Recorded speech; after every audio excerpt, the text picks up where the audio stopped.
Before you read my description and before you look at my qualifications, before you ask where I studied, before you decide whether I have enough experience to speak about careers, personal branding, or even professional identity, I want you to think about one thing: your name. When someone hears your name, what do they think? What cuts across their mind? Do they think you are a reliable person? Do they think you are brilliant? Do they think you're the person who gets things done? Or do they think you are an excellent communicator, you're excellent at communication, you're always prepared? Or do they say you're difficult to work with, you're inambitious, inconsistent, you can't get things done? Or would they even vote for you to be the person in the rooms they're in? Or even maybe they have nothing to say about you or have nothing to think about you, because nothing is also a reputation. And I think that's something we don't talk about enough. We spend years building qualifications, collecting degrees, certificates, internships, experiences. We improve our CVs every single time. We learn how to answer interview questions. We learn how to use LinkedIn and other social media platforms for building our brands. We even learn how to dress for interviews. But very few people stop and ask the most fundamental career question: what does my name mean? Not what does your job title say, not what does your career say, not what does your Instagram and social media bio says. What does your name mean when you're not in the room? Because here's the truth that is very uncomfortable: your name is already a brand. You don't get to decide whether you have one or not. You only get to decide whether you want to build one intentionally. And somebody has already formed an impression of you: a lecturer, a classmate, a former supervisor, a recruiter, a friend, a colleague, a client, family, name it. They already have something to say about you. Maybe someone met you once at an event, someone follows you online, someone who has heard your name but has never met you, and that impression may determine whether they, one, remember you, two, recommend you, three, trust you, four, invite you for events, five, refer you for opportunities, and lastly, will they hire you? Will they collaborate with you, or even they will completely forget about you? So today, I want us to have a serious conversation. Not about becoming famous, not about becoming an influencer, not even about posting every single day, not about pretending to be more successful than you are. This is something much deeper: your professional identity, your reputation, your credibility, as well as your visibility, and ultimately your influence that you're building. Will What will they say about your name? Hi everybody.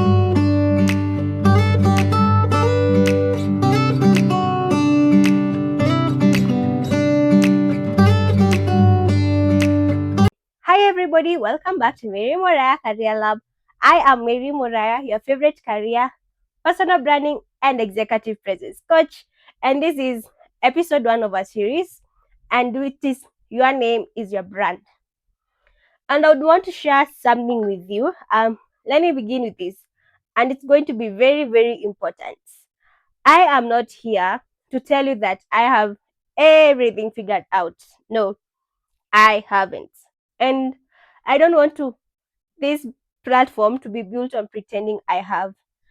I am still building, I am still learning, I'm still experimenting, making mistakes, and I'm still discovering what kind of professional leader, educator, and entrepreneur I want to become. But I have learned something very early in my career. You don't have to wait until you arrive to become. And that principle has completely changed how I began looking at my own name. Because at some point I realized something. Every room I have entered was giving me information about what people associated me with. Sometimes I liked what I had, sometimes I didn't.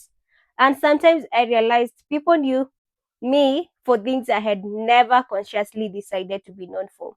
And that was a true wake up call for me. And I want to share this personal story with you. The other time, a point in my journey when I began taking leadership opportunities, participating in professional spaces, engaging with the HR community, and building the Muraya Career Lab. And something interesting happened. People began introducing me to other people. And sometimes the introduction wasn't, Mary is an HR student. It wasn't, Mary has this qualification. It was something like this. Mary is the person who does this and that. And that sentence changed everything for me because I realized that most powerful part of the professional introduction is not often your qualification, it's the association. And someone saying Mary is the person who does this, John is the person who does that, she's the one who is good at this, he's really good at that. That is a reputation.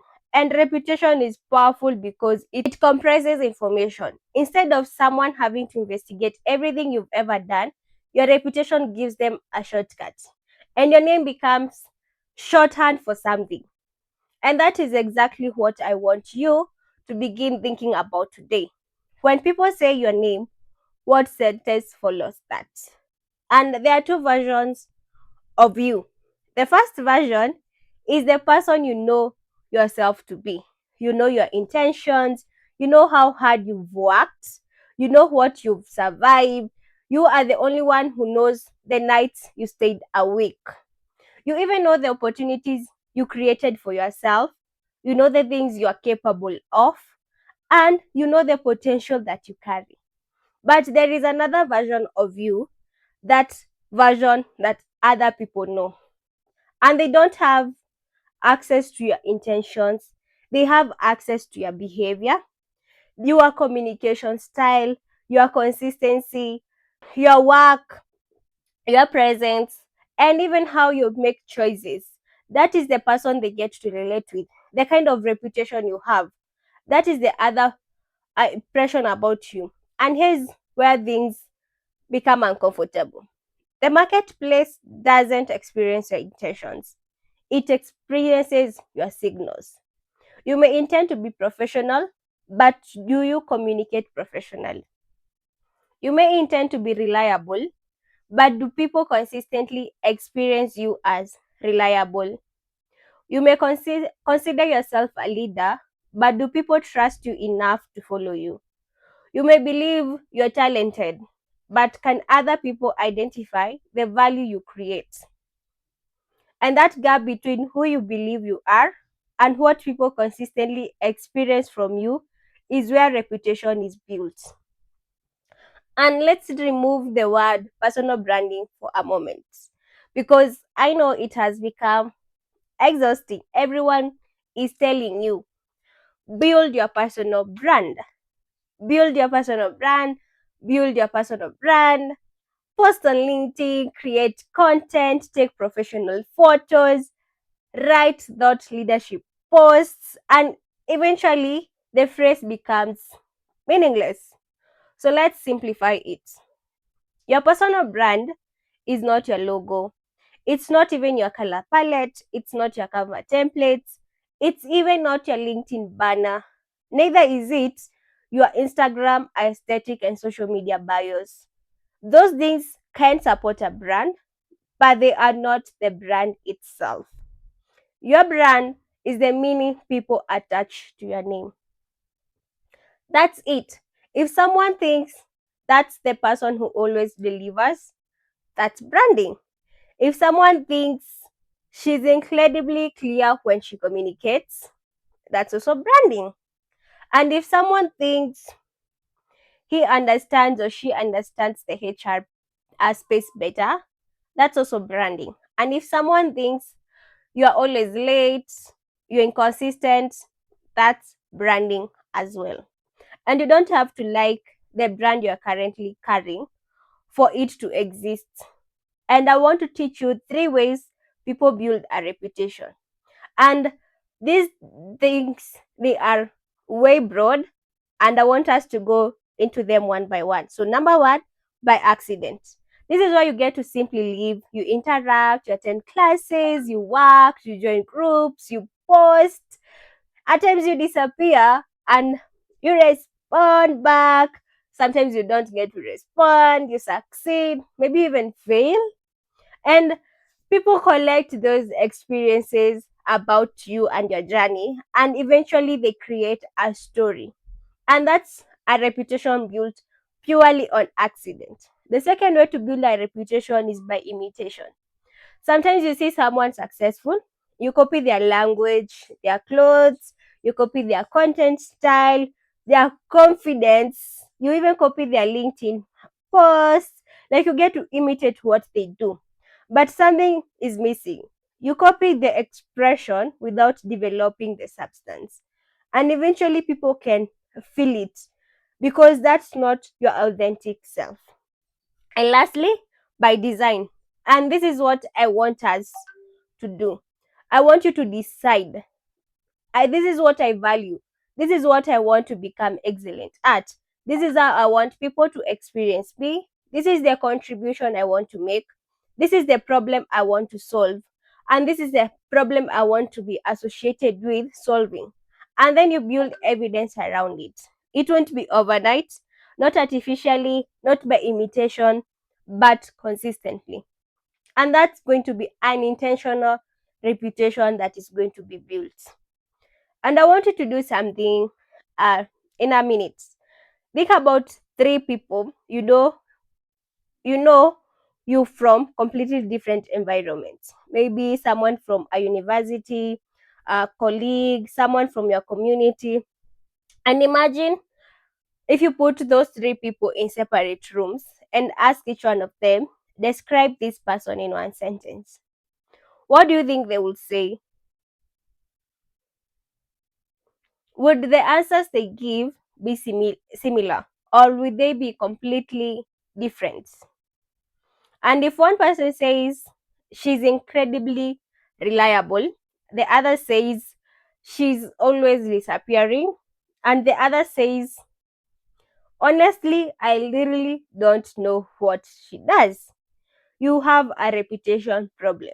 Not necessarily because you're a bad person, but because your identity isn't clear. Your goal isn't for everyone to describe you with the exact same words.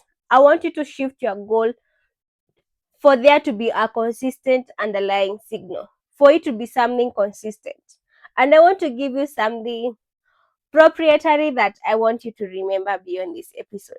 I call it the reputation equation, where reputation equals clarity times consistency times contribution times recall.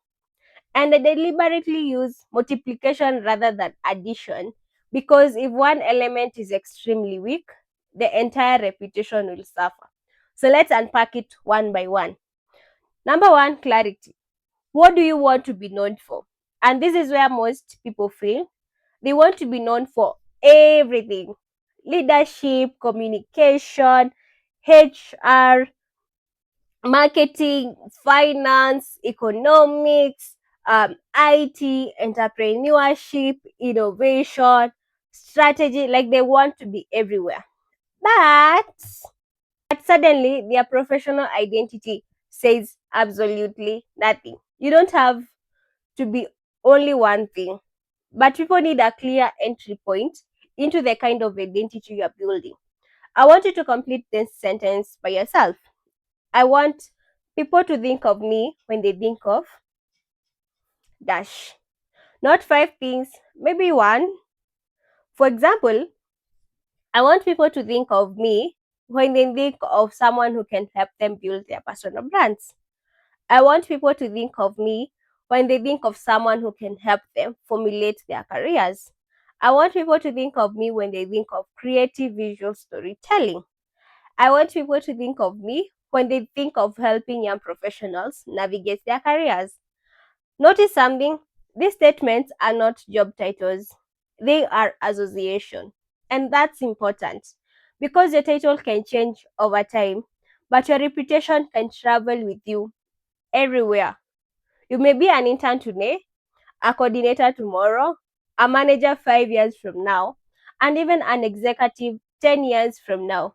But if people associate your name with a particular kind of value, that association can compound. Now choose one word, not your job title, not your degree, not even the position you are holding at the moment. Just one word. Maybe reliable, strategic, clear, innovative, a leader, a trusted, prepared, name it. What do you want people to associate you with? Are you courageous, creative, thoughtful, excellent at what you do? And what word do you want people to associate with your name? Once you pick the one word and your name, that is what I want you to come up and build. And now comes the most difficult part. You don't get to simply claim the word, you have to provide evidence for it. If your word is reliable, what behavior demonstrates reliability? If your word is strategic, what decisions demonstrate strategic thinking? If your word is creative, what have you created? If it's excellent, where is the evidence? And a personal brand without evidence is simply an assertion. Secondly, consistency. This and consistency is boring, and that's why it works. People don't build trust because you impressed them once. They build trust because you repeatedly behaved in a way that made you predictable. Think about the people you trust. Why do you trust them? Usually not because of one spectacular moment. You trust them because they have demonstrated a pattern. And consistency means your online and physical presence doesn't contradict. It has to be something similar. Because consistency means you don't speak about professionalism online and behave irresponsibly offline. Consistency means you are not incredibly articulate during interviews and impossible to communicate with after being hired. It doesn't mean you call yourself a leader while you're constantly avoiding responsibility. Your average behavior matters more than your occasional brilliance. Number three, contribution. Because branding without value becomes a performance. And I don't want to teach you how to look impressive.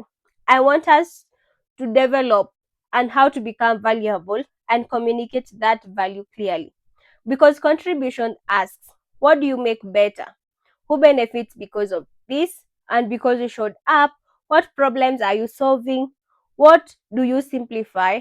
Who do you help? What do people gain from working with you? Maybe you are the person who organizes the group projects. Maybe you are the person who helps classmates understand difficult concepts. Maybe you create systems, you design presentations, maybe you solve customer related problems. Even mentoring young students, maybe that's what you do. Maybe you improve processes at work and make them simpler. Maybe you bring people together. And these things matter because careers are built around value, not just activity. They need to attach value to it. And lastly, number four, recall. Now we arrive at part that many understand. Imagine you're excellent, you're reliable, you're talented, you contribute, but when an opportunity comes up, nobody remembers you. Nobody thinks about you to fill that position. And that's a problem because opportunities require retrieval. Because someone says, we need someone who can facilitate this session. Who comes to mind? We need someone who understands HR students. Who comes to their mind? We need someone who can design this. Who comes to mind? And we need someone who can communicate this clearly. Who comes to mind? And your goal is not to be known by everyone. Your goal is to be remembered by the right people for the right seasons and for the right reasons. And that is recall. And this is where visibility becomes important. LinkedIn, networking, professional conversations, content, speaking, projects, and even follow ups. Your digital footprint will create these things for you, and they aren't about vanity. They make you value reliability. They make even your value easy to retrieve. And I want us to go to do something practical. I want you to take your phone, open your notes, or even take a piece of paper and write these questions. Question one: what do I want to be known for? Just a sentence, one sentence. Question two: what evidence currently supports that reputation? Don't write what you hope is true. I want you to write what you can prove to people. Question three: where am I currently inconsistent with the reputation I want? And this is where we become honest with ourselves. Maybe you want to be known as reliable, but you're constantly late. Maybe you want to be known as a communicator, but you even don't follow up.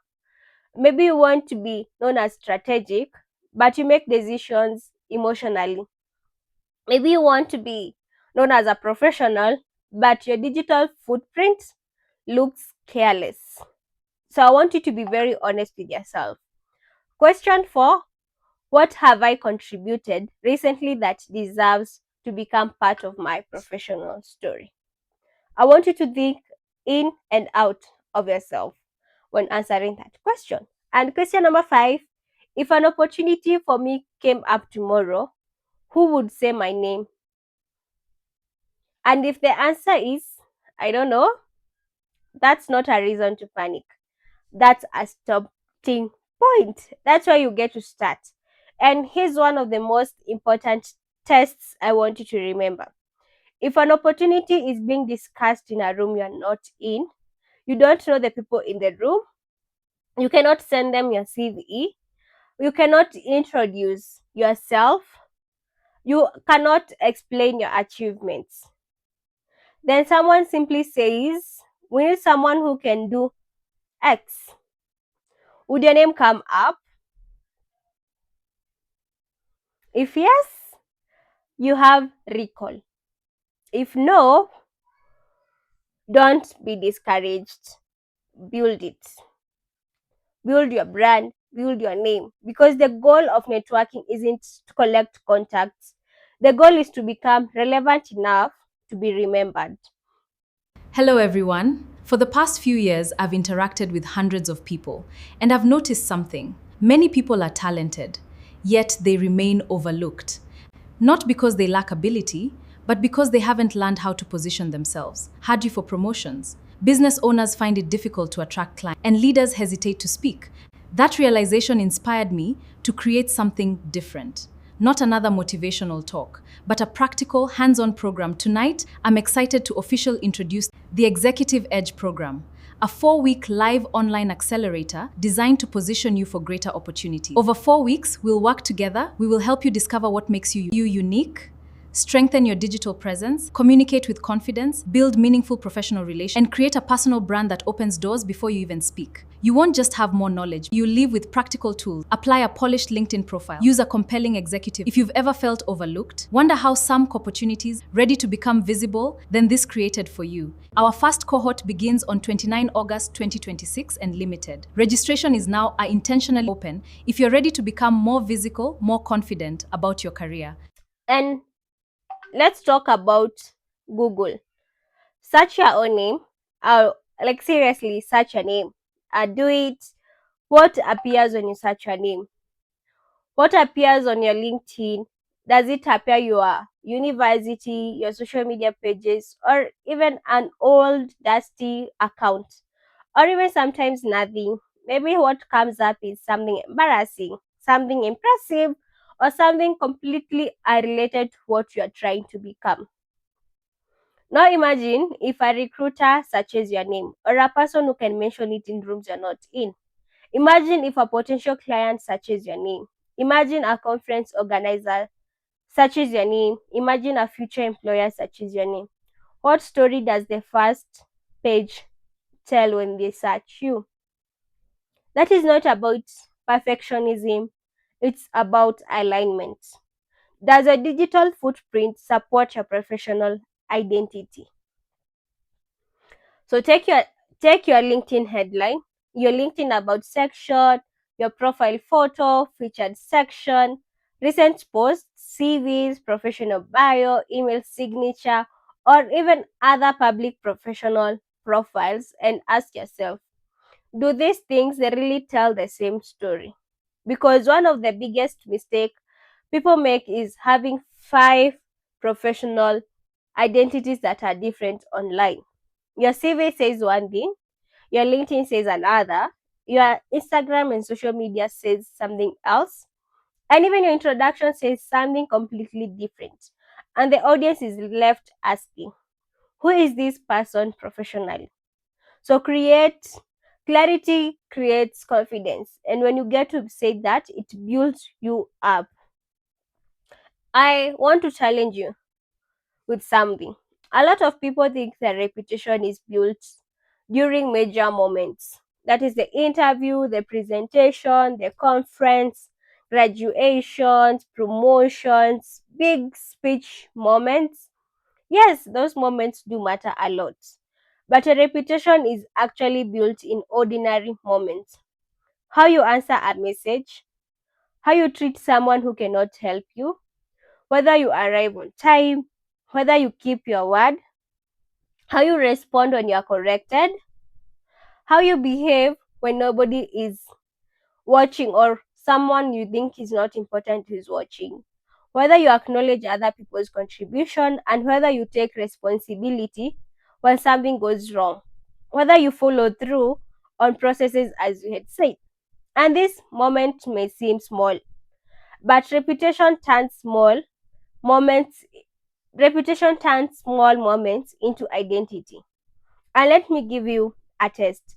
How do you behave when one, nobody is watching, two, nobody is rewarding you, three, someone disagrees with you, four, you are wrong, five, you're under pressure, and six, the person you're dealing with has less power than you? Because leadership isn't only how you behave around powerful people. Professionalism isn't only how you behave when your boss is watching, because character is revealed when there is no obvious reward for doing the right things. And people remember that. Let me make this even more practical. Your reputation is not only built on LinkedIn, it's also built on WhatsApp, in emails, in group chats, in university groups, in meetings, in voice notes, in how you respond to invitations, and how you even communicate when you're frustrated. You can have the most beautiful LinkedIn and social media profiles in Kenya and destroy professional trust with how you communicate privately. And personal branding is not a performance you switch on for social media. It's the visible expression of how you communicate consistently and how you operate. Now let's address one of the most common statements I hear. I don't need a personal I don't need personal branding. I just want to speak for itself. You want your work to speak for itself. I understand, and there is truth in that. Your work matters, competency matters, character matters, but here's the problem. Your work cannot speak in every room. Your work cannot walk into a meeting 6 months after you completed a project. Your work cannot introduce itself to someone who has never met you. And your work cannot explain what you contributed when someone only remembers the team. Your work cannot send the follow up email, and your work cannot build the relationships. You need both substance and signal. Substance without signal remains invisible, and signal without substance eventually collapses. And the goal is not to choose between them, the goal is to build both of them. So be good, then learn how to make your goodness discoverable. Create value, then learn how to communicate the value. Build expertise, then learn how to become associated with it. And that is true professional visibility. Now let's bring this into the career reality. There are four stages I want you to think about. Stage number one is invisible. You may have talent, but few people know what you do. Your network doesn't understand your strengths, your digital presence is unclear or absent, and opportunities pass without reaching you. Stage number two, visible. People know you exist, you are active, you attend events, you post oftenly, you network, but visibility alone doesn't guarantee the opportunities. So, stage three, credible. Now people have evidence, they have seen your work, they have heard you speak, they have experienced your professionalism, they can even recommend you for opportunities because they have seen you. And lastly, stage four, in demand. Now something powerful gets to happen. People start coming to you, they refer you, they invite you, they recommend you, they remember you, they recall you, and your name becomes an asset in these rooms. And I want you to understand the goal is not simply to become visible, the goal is to become visible, credible, memorable, and valuable. That's where influence begins. And you don't need the title to start building the identity. And this is especially important if you're a student or an early career professional. You may say, Mary is still a student. Good, start there. You may say, I don't have 10 years of experience. You don't need 10 years of experience to develop professional identity. You need intentionality. If you're a student, start becoming known for something. If you're an intern, start becoming known for something. If you're a career, early career professional, start becoming known for something. You don't have to pretend to be an executive. You don't have to call yourself CEO. You don't have to manufacture authority. You can simply become excellent at something and consistently contribute to the society. And there is a difference between positioning yourself for where you're going and pretending you've already arrived there. And I want you to understand that distinction. You can say, I am developing expertise in, I am passionate about, I am building experience in, I'm focused on, I'm becoming known for, and that's honesty. That's credible and that's powerful. I want you to understand your executive edge begins even before the executive title. And this is one of the ideas Mary Muraya Career Lab is going to be known for. Because executive presence does not begin when you become that executive. It begins in how you carry yourself before anyone gives you the executive authority. It begins with how you communicate, how you think, how you listen, how you enter a room, how you introduce yourself, how you respond under pressure, how you treat people, how you present your ideas, how you build relationships, how you make people feel when you interact with you. And your title may give you the authority, but your reputation determines whether people trust that authority.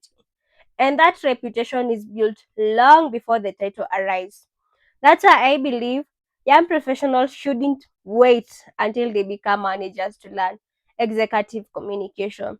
You don't have to wait until you are invited into the boardroom to learn how to carry yourself in one. You don't need to wait until you are promoted to begin thinking strategically. Don't wait until someone calls you a leader before you begin practice leadership, because become someone important before you given that title. And that's the edge I want you to learn. Unlock your potential. The Executive Edge Accelerator. Learn to communicate with confidence and clarity. Build a Brand that opens doors. Register today.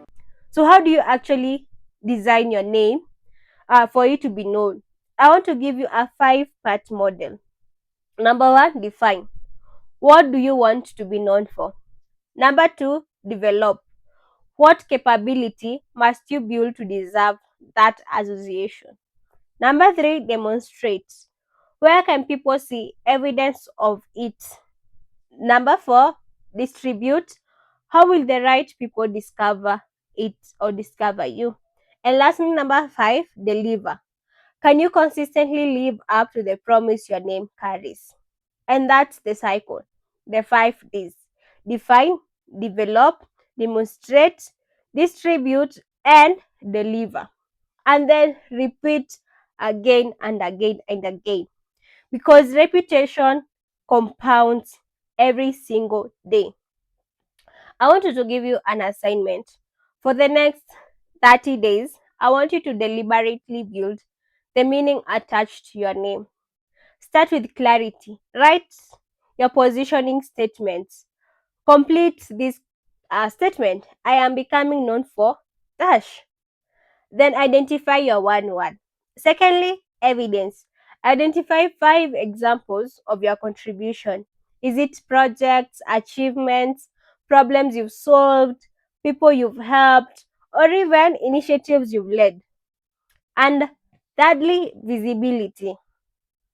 Clean up your digital footprint. Update your LinkedIn profile, update your social media pages, improve your professional bio, and even start documenting your work. Share share useful insights online when building your digital brand. And number four, work on your relationships. Reconnect with people, follow up, thank people, have meaningful conversations, introduce yourself intentionally, and every week ask yourself, did I give people another reason to remember my name? Now I want to go deeper, because underneath personal branding is something more humane, significance. A lot of people don't build their name intentionally because they don't believe their name matters yet. They think, I'm just a student, I'm just starting out, I'm not experienced enough. Who am I speaking of, or who am I speaking to? Why would anyone even want to listen to me? Or even, I'll build my brand when I become successful. But here's the problem: success is often the result of becoming visible and valuable before the world gives you the title. You don't have to wait for permission to become intentional. You don't have to wait for a senior title. You don't have to wait for 10,000 followers. You don't have to wait for someone to call you an expert. You can start from where you are. Build from what you know. Be honest about what you don't know. And even learn publicly. Make the mistakes, contribute consistently, grow visibly, and even let your reputation evolve with you as you evolve. So you don't need the permission, just start. And I want you to leave you with this thought. Designing your name is not vanity, it is stewardship. Your name will enter rooms you haven't entered yet. Your name will be discussed by people you haven't met, and your work will be evaluated by people who don't know your entire story. Your opportunities will sometimes depend on whether someone remembers you. So take responsibility for what your name represents. Not through manipulation, not through pretending, not through exaggeration, but through alignment. Make your values match your behavior. Make your skills match your contribution. Make your message match your identity. And lastly, make your visibility match your value. And over time, your name begins to carry the weight. Your names will begin to be said in rooms you're not in, and it will have a meaning attached to it. So let me take you back to where we started. What do people associate with your name? Now, not what do you wish they associated with it, not what do you put in your bio, not what does your CV claim. What do people actually experience about you and your name? And if you don't like the answer you get, you're not stuck. You are simply at the beginning of the design process. So today we talked something that I believe can fundamentally change how you approach your careers. Your name is already a brand. And the question is whether that brand is being built by accident, by imitation, or by design. So we've talked about the reputation equation, clarity, consistency, contribution, recall. We've even talked about becoming visible without becoming performative, building credibility even before the title, and becoming valuable enough to be remembered. And we've even talked about something deeper. You don't need permission to take your professional identity seriously. So here's your assignment until our next episode. Go to the comments and complete this sentence. I want to be known for just one word, one association, one direction, and don't just write it. Build evidence for it. Because 6 months from now, I want you to come back to this episode and ask yourself, does my behavior now support the name I said I wanted to build? And if the answer is yes, keep going. If it's going to be no, adjust yourself. And that's growth. And that is why we are building Mary Muraya Career Lab, not just CVs, not just LinkedIn profiles, not just career tips. We are building professionals who understand their competence, identity, visibility, credibility, and presence all matters. Professionals who don't wait for the title before they start preparing for the room, and professionals who understand that careers are not built only on qualifications, they are built by value, relationships, reputations, and intentional positioning. And if you're ready to take that seriously and that journey, so stay with me because this is only episode 1. There is a much bigger conversation ahead about how you discover what makes you valuable, how you communicate your value, how you build your digital presence, develop executive presence, and even how you stop becoming performative and become someone reliable. But for today, I want you to remember one thing. Your name enters room before you do. So build a name that opens the right doors for you.